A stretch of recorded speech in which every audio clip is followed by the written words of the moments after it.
આપણે જેટલા બેઠા છીએ આમાં કોને મરવાનું નથી? આપણો બધાનો એક જ ધર્મ છે. આપણે બધા કેવા છીએ? મરણ ધર્મી. એકવાર મરી જવાનું છે, આ પાક્કું છે. પણ એટલું જ પાક્કું મરેલાનો પુનર્જન્મ છે. અંતે જેમાં તમારું મન હશે એવી તમારી ગતિ થશે. તો કહેવાનો અર્થ છે મૃત્યુ થયું તો એક ખોળિયું બદલ્યું.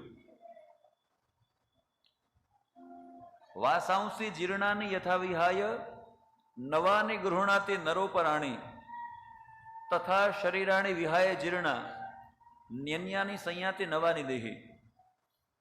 આપણે જૂનું કપડું કાઢી નવું કપડું પહેરીએ